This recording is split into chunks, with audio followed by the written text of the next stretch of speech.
That summer, the large Parker mansion stood quietly atop a lush green hill, surrounded by pristine white fences and a garden blooming with vibrant roses. The Parker family was renowned for their wealth in the town. But what made them truly special was their 8-year-old daughter, Lily, and her loyal four-legged companion, Robbie, a golden retriever with warm brown eyes and a gleaming golden coat. Robbie was not just a pet, he was Lily's protector and best friend. On sunny mornings, the little girl and her dog would play together on the green lawn, frolicking under the shade of ancient trees.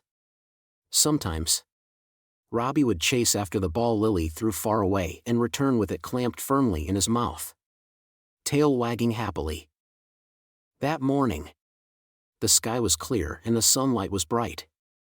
As usual, Lily and Robbie played in the garden. But no one noticed a black car parked quietly not far from the mansion, hidden behind tall trees. From the car, a man in a dark coat stepped out. His face was cold, and his eyes showed no sign of kindness. He approached Lily from behind, swiftly lifted her up, and rushed back into the car. Lily's scream pierced the tranquil air. Robbie froze for a moment, then barked loudly, growling and charging forward with all his might. He dashed like an arrow, trying to block the speeding car, but it disappeared into a cloud of dust. Robbie turned around, his eyes filled with worry, and without hesitation, ran straight into the house to seek help.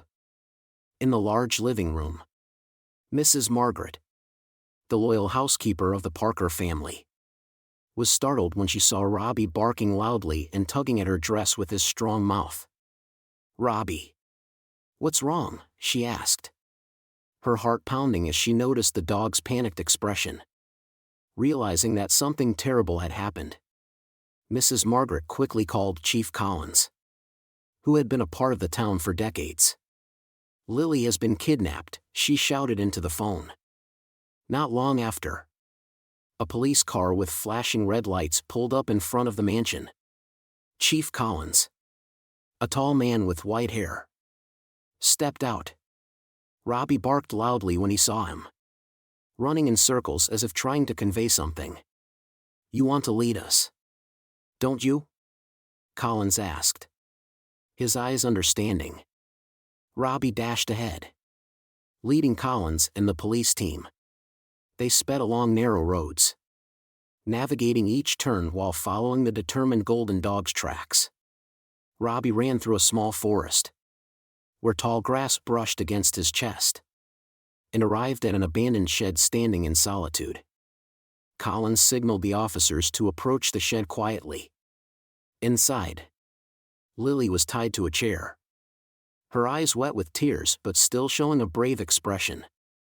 The kidnappers were engrossed in a conversation with each other, unaware of the soft footsteps outside. Suddenly, a loud bark shattered the silence. Robbie had jumped up to the window, barking so fiercely that the entire shed seemed to echo. The kidnappers turned around, startled, but had no time to react. The door burst open, and the police stormed in. Within moments, the criminals were subdued, and Lily was safely freed. Lily could hardly believe her eyes when she saw Robbie. Tears of joy filled her eyes as she ran to embrace her loyal friend. "Robbie, you're amazing," she exclaimed, her voice trembling with emotion. Robbie circled around Lily, his tail wagging wildly as if to say, "I did it." Chief Collins watched the scene and couldn't help but smile. "This brave one deserves recognition," he said, patting Robbie on the head. The next day, the entire town knew the story of Robbie, the heroic golden retriever.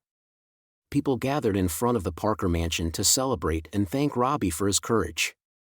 Lily, holding Robbie's leash tightly, proudly recounted the story to everyone.